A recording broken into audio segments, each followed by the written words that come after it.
Hello everyone मित्रों, second grade शिक्षक भर्ती के लिए जो कि आपका सब्जेक्ट है एसएसटी यानी कि सामाजिक अध्ययन, उसके मॉडल पेपर पे अपना अध्ययन कर रहे हैं। मैंने आपको इससे पहले 7 मॉडल पेपर करवा दिए हैं। 7वें मॉडल पेपर के अपने 111 क्वेश्चन कर चुके हैं। 112 क्वेश्चन से हमें अभी शुरुआत करेंगे।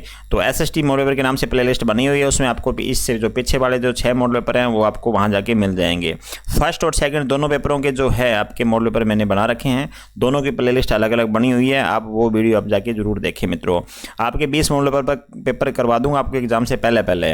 आपके सारे मॉडल पेपर जो है ना सिलेबस अकॉर्डिंग ही करवाए जा रहे हैं, आपको कहीं भी चिंता करने की जरूरत नहीं है। मैं राजेंद्र सभी का स्वागत करता हूं कलाम सिविल सर्विस यूट्यूब चैनल में। सभी मित्र वीडियो को लाइक कर दें और जो नए मित्र हमारे साथ जुड़े हैं वो चैनल को जरूर सब्सक्राइब करके जाइएगा मित्रों। अपने यूट्यूब चैनल नाम से टेलीग्राम चैनल भी बना हुआ है, उसको भी आप ज्वाइन कर सकते हैं। यदि आप ज्वाइन करना चाहते हैं तो इसका फ़ायदा ये हो जाएगा, आपको वहाँ से वीडियो की PDF डाउनलोड कर पाएंगे। देखिए कि 112 क्वेश्चन नंबर है। हाँ जी, 112 नंबर क्वेश्चन है। भारतीय संसद में लोकपाल विधेयक सर्वप्रथम किस वर्ष में प्रस्तुत किया गया था? तो लोकपाल जो विधेयक है ये सर्वप्रथम कब प्रस्तुत किया गया था? ये किया गया था 1968 के अंदर। कब किया था मित्रों? हाँ जी, 1968 के अंदर सर्वप्रथम ये बिल अपने प्रस्तुत किया गया था। 113 नंबर क्वेश्चन देखिएगा, वेदों के चतुर्विध विभाजन में सम्मिलित है। तो क्या क्या सम्मिलित है? वेदों के जो चतुर्विध विभाजन है उनमें सम्मिलित क्या क्या है ये पूछा गया क्वेश्चन आपसे। हाँ जी, उसके अंदर एक तो संहिता भी शामिल है, ब्राह्मण भी शामिल है, आरण्य भी शामिल है और उपनिषद। इसका मतलब ये सारे ही शामिल हो गए। आपके C नंबर क्या हो जाएगा मित्रों? राइट आंसर हो जाएगा। वेदों के संकलनकर्ता कौन थे? जो वेदों के संकलनकर्ता कौन थे ये क्वेश्चन है आपसे। हाँ जी, वेदों के जो संकलनकर्ता थे वो कृष्णद्वैपायन व्यास थे दोस्तों। कौन थे? कृष्णद्वैपायन व्यास थे। हाँ जी, 115 नंबर क्वेश्चन देखिएगा, उपनिषदों के अनुसार ब्रह्मा के लक्षण कौन से होते हैं? ब्रह्मा के जो लक्षण होते हैं वो कौन से होते हैं मित्रों? हाँ जी, वो आपके हो जाएंगे। हाँ जी, स्वरूप लक्षण भी होता है, तटस्थ लक्षण भी होता है और इनमें से कोई नहीं दोस्तों, ये है आपके गलत हो गया ना। तो ये दो तो होते हैं, इसका मतलब ये उपयुक्त दोनों है ना, ये A और B दोनों इसका राइट आंसर हो जाएगा। 116 नंबर क्वेश्चन है मित्रों। हाँ जी, 116 नंबर क्वेश्चन देखेगा,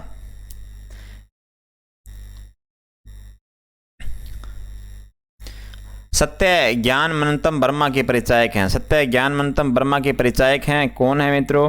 हाँ जी, ये क्वेश्चन का जो राइट आंसर हो जाएगा स्वरूप लक्षण हो जाएगा मित्रों। क्या हो जाएगा? स्वरूप लक्षण हो जाएगा। 117 नंबर क्वेश्चन देखिएगा, सुकरात के अनुसार मूल सद्गुण क्या है? तो मूल सद्गुण पूछा गया आपसे, तो सुकरात के अनुसार वो भी आपसे। तो सुकरात के अनुसार जो मूल सद्गुण होते हैं वो हो जाएगा आपका सुख हो जाएगा मित्रों। क्या हो जाएगा? सुख हो जाएगा। अब देकार्त के अनुसार आत्मा का स्वरूप है। आत्मा का स्वरूप क्या है? चेतन व स्वतंत्र, भौतिक, अभौतिक व अप्रकाशित, सरल व चिंतनशील या अविभाज्य या स्वसिद्ध। तो बताइएगा इस क्वेश्चन का। ऐसे क्वेश्चन एग्जाम में छपते हैं मित्रों, सीधे सीधे छपते हैं। हाँ जी, इसका जो राइट आंसर होने वाला है मित्रों वो हो जाएगा चेतन व स्वतंत्र, ये भी हो जाएगा आपका। अभौतिक व अप्रसारित, ये भी हो जाएगा आत्मा का स्वरूप। इसके अलावा अविभाज्य व स्वसिद्धि। तो इसका मतलब 1, 2, 4 इसका क्या हो जाएगा? राइट आंसर हो जाएगा। ये B नंबर आंसर क्या हो जाएगा आपका? हाँ जी, राइट हो जाता है।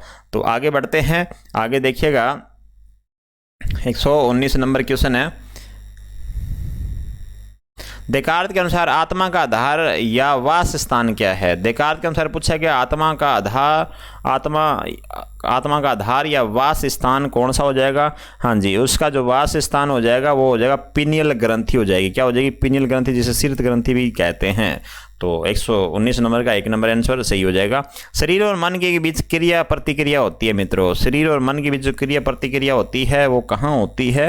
हाँ जी, वो होती है आपके पिनियल ग्रंथि के माध्यम से होती है। कैसे होती है? पिनियल ग्रंथि के माध्यम से होती है। सुखवाद के प्रकार हैं नैतिक सुखवाद, मनोविज्ञान सुखवाद या नैतिक स्वार्थवाद या A और B दोनों। तो क्या आंसर राइट रहने वाला मित्रों? हाँ जी, इसका रहने वाला जो सुखवाद के प्रकार है वो नैतिक सुखवाद भी होता है और मनोविज्ञान सुखवाद भी होता है। इसका मतलब हमारा आंसर हो जाएगा D नंबर आंसर जी करेक्ट हो जाता है। 122 नंबर क्वेश्चन देखेगा, उपयोगितावादियों के अनुसार नैतिक कर्तव्यों का मूलाधार क्या है? जो उपयोगितावादी के अनुसार नैतिक जो कर्तव्य होते हैं उनका मूलाधार क्या है ये पूछा गया आपसे। तो उनके अनुसार जो होता है अधिकतम व्यक्तियों का अधिकतम सुख होता है मित्रों, उनका मूलाधार होता है। हाँ जी, दंड के सिद्धांत क्या हैं? तो दंड के जो सिद्धांत है, सुधारवादी सिद्धांत, निवर्तनवादी सिद्धांत या प्रतिकारीवादी सिद्धांत। मित्रों क्या आंसर रहेगा आपके अनुसार? हाँ जी, ये दंड के सिद्धांत ये सारे होते हैं। सुधारवादी सिद्धांत भी है, निवर्तनवादी सिद्धांत भी है, प्रतिकारकवादी सिद्धांत भी है। इसका मतलब ये डी नंबर आंसर क्या हो जाएगा हमारा? हाँ, राइट हो जाता है। अब देखेगा आगे 124 नंबर क्वेश्चन है, कांट के अनुसार स्वतः साध्य शुभ या निरपेक्ष शुभ क्या है? कांट के अनुसार पूछा गया है, तो देखेगा इसके अनुसार जो हो जाएगा इस क्वेश्चन का राइट आंसर, हाँ जी, शुभ संकल्प हो जाएगा। क्या हो जाएगा? शुभ संकल्प। एक नंबर आंसर क्या हो जाएगा आपका? राइट हो जाता है। 10-15 मिनट का ये वीडियो है, तो देखिएगा, थोड़ा सा बने रहिए क्लास के साथ, ज़्यादा टाइम नहीं लगेगा। 25 क्वेश्चन हो गए, 25 क्वेश्चन हो रहे बच्चे में। अब कांट की रचना नहीं है, तो कांट की रचना कौन सी नहीं है मित्रों? हाँ जी, वो हो जाएगी हाँ जी, यूटिलिटेरिज्म हो जाएगी दोस्तों। बी नंबर हो जाएगी आपका राइट आंसर हो जाएगा। 26 नंबर क्वेश्चन देखिएगा, सभी पुरुषार्थों का आधार पुरुषार्थ क्या है? आधार पुरुषार्थ कहा गया, किसको कहा गया? धर्म, अर्थ, काम या मोक्ष को कहा गया मित्रों। तो सभी पुरुषार्थों का जो आधार पुरुषार्थ है वो धर्म को कहा गया। किसको कहा गया है? हाँ जी, वो कहा गया आपके धर्म को कहा गया है। अब आगे क्वेश्चन की तरफ बढ़ते हैं। 127 नंबर क्वेश्चन है मित्रों, गीता में वर्णित 4 प्रकार के भक्तों व विशेषताओं को सम्मिलित कीजिएगा।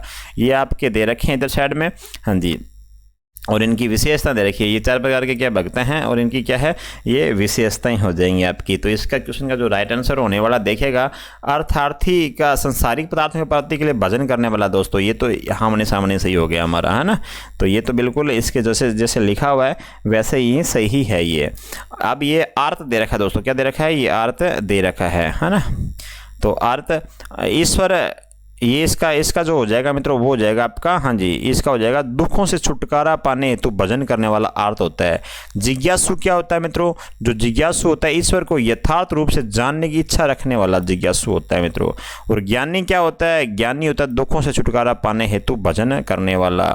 हाँ जी, हाँ जी, ये तो सॉरी है ना, ज्ञानी क्या होता है? ईश्वर के प्रति निर्वर्तक निष्काम भावना से प्रेम करने वाला। दोस्तों 3 नंबर आंसर हो जाएगा। ये 4 तो ऑलरेडी पहले 2 का हो गया है, तो इसका जो 1 3 1 4 2 3 आंसर हो जाएगा। 1 4 2 3 ये सी नंबर आंसर आपका राइट हो जाएगा।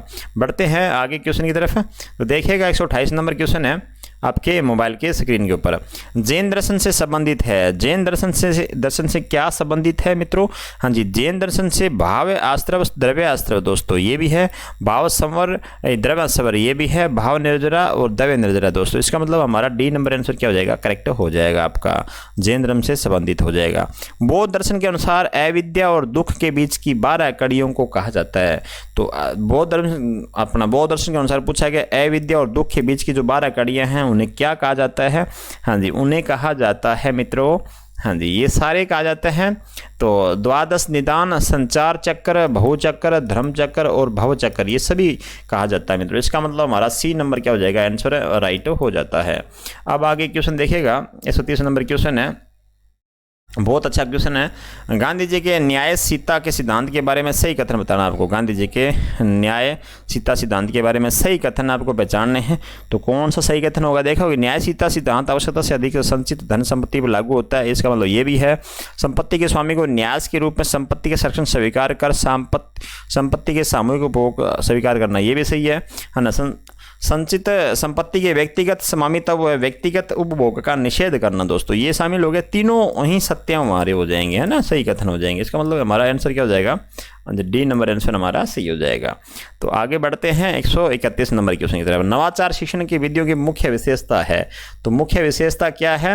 हाँ जी, नवाचार के अनुसार, तो नवाचार के अनुसार मित्रों मुख्य जो विशेषताएं हैं वो हो जाती है, ये विधियां पूर्णतः मनोवैज्ञानिकता सिद्धांत पर आधारित होती है। ये उसकी मुख्य क्या है? विशेषताएं किसकी है? ये नवाचार शिक्षण की विशेषताएं हैं।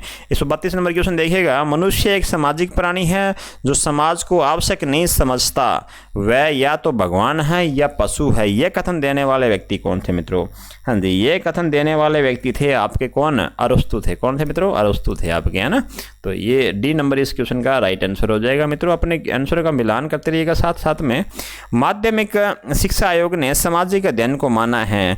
तो सामाजिक अध्ययन को क्या माना है मित्रों? उन्होंने माना संगृत इकाई के रूप में माना। किस रूप में माना है? सामाजिक अध्ययन को माध्यमिक शिक्षा बोर्ड ने संगृत इकाई के रूप में माना है। ग्रहित एवं स्वानुभूत विचारों को अपने ढंग से अभिव्यक्त करना कहलाता है? क्या कहलाता है मित्रों? वो कहलाता है आपका सृजनात्मक कहलाता है। क्या कहलाता है? सृजनात्मक कहलाता है। प्रदर्शन सामग्री को प्रदर्शित करने का आधार उपकरण है।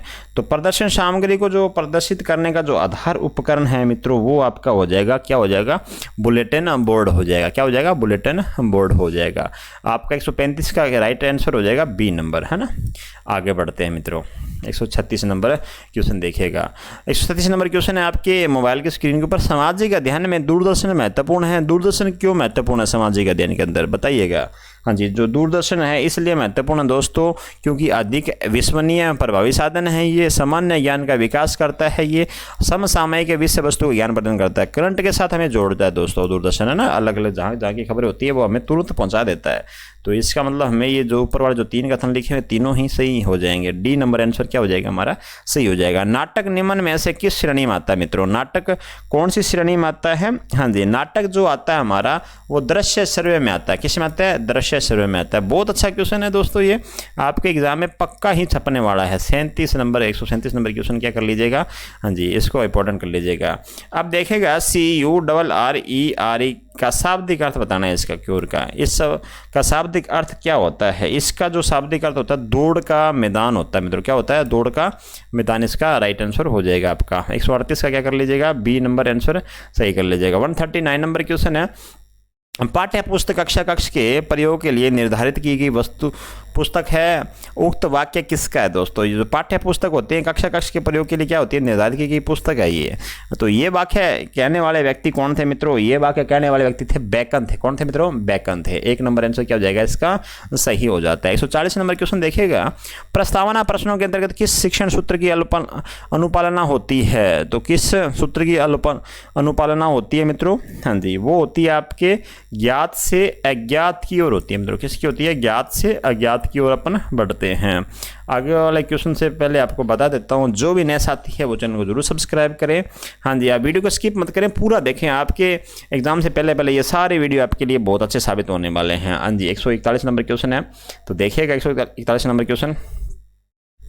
हर्बर्ट के अनुसार शिक्षण विधि का प्रथम पद होना चाहिए। हर्बर्ट के अनुसार पूछा गया आपसे, तो हर्बर्ट के अनुसार जो प्रथम पद होना चाहिए क्या होना चाहिए मित्रों? हाँ जी, वो होना चाहिए आपकी प्रस्तावना होना चाहिए मित्रों। क्या होना चाहिए? प्रस्तावना होना चाहिए।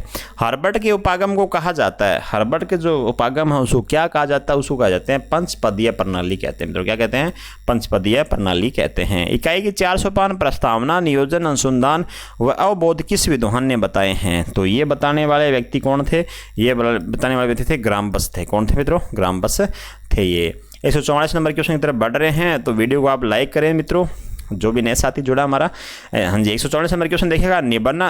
निबंधात्मक प्रश्नों का प्रमुख गुण कौन सा है मित्रों? ये प्रमुख गुण पूछा गया है। तो प्रमुख गुण जो होते हैं इनके द्वारा छात्रों में भाव व्यक्त करने की क्षमता का विकास होता है, छात्रों में शिक्षण शैली, लेखन कला का ज्ञान होता है। ये प्रश्न छात्र की विश्लेषण क्षमता बढ़ाते हैं। इसका मतलब ये डी नंबर आंसर क्या हो जाएगा हमारा? राइट हो जाता है।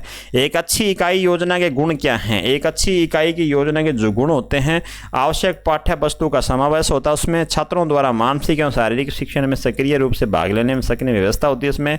हाँ जी, स्वाद है, खुद की पढ़ने की प्रवृत्ति को प्रेरित करती है, और इसका मतलब हो गया इसका राइट आंसर क्या हो जाएगा?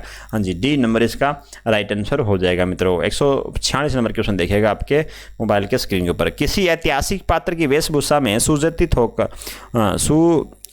होकर छात्र या शिक्षक जिसकी भूमिका का निर्वाह करते हैं वह विधि है। तो वह विधि कौन सी हो जाएगी? वह विधि हो जाएगी नाटकीकरण हो जाएगी। कौन सी हो जाएगी मित्रों? नाटकीकरण हो जाएगी। हाँ जी, 147 क्वेश्चन देखेगा। एथेंस निवासी एक स्पार्टा निवासी के बीच उनकी परस्पर महानता को दर्शाने वाली काल्पनिक संवाद की गतिविधि आयोजित करना। सामाजिक विज्ञान इतिहास के निम्न में से किस विषय के साथ सह संबंध को इंगित करता है? विज्ञान, भाषा या रसायन विज्ञान? दोस्तों 147 क्वेश्चन पढ़िएगा और इसका आंसर दीजिएगा। इसका राइट आंसर हो जाएगा भाषा हो जाएगा। क्या हो जाएगा मित्रों? भाषा हो जाएगा, है ना। अब 148 नंबर क्वेश्चन है। विषय वस्तु को कक्षा में शिक्षक द्वारा प्रस्तुत किया जाना चाहिए। जो विषय वस्तु होती है उनको शिक्षक द्वारा कैसे प्रस्तुत किया जाना चाहिए? विश्लेषण करना चाहिए, सोपान पद या पूर्णता या उपरोक्त में से कोई नहीं मित्रों। तो इस क्वेश्चन का राइट आंसर हो जाएगा सोपान पद हो जाना चाहिए ना। एक तो बी नंबर आंसर सही कर लीजिएगा। 149 नंबर क्वेश्चन है मित्रों, आपके मोबाइल के स्क्रीन के ऊपर देखिएगा। हाँ जी, सारे मित्र जो जुड़े हैं वो चैनल को जरूर सब्सक्राइब कर दिया करें, अपने दोस्तों तक ये चैनल जरूर शेयर कर दो मित्रों, है ना। एनसीएफ 2005 के अनुसार उत्तीर्ण अनुत्तीर्ण शब्दावली को हटाकर उसके स्थान पर प्रयोग किया जाना चाहिए, तो उसके स्थान पर क्या प्रयोग किया जाना चाहिए? हाँ जी, पर्याप्त प्रवीणता का अभाव दोस्तों। 1 नंबर आंसर क्या हो जाएगा? राइट आंसर हो जाएगा। निम्नलिखित में से किस विद्वान ने उद्देश्य के ज्ञानात्मक तथा भावात्मक पक्षों के उद्देश्य को व्यवहारिक रूप में लिखने में अधिक रुचि ली है? तो कौन था व्यक्ति इसमें से? हाँ जी, रॉबर्ट मैगर। सभी का धन्यवाद अंत तक देखने के लिए, थैंक यू।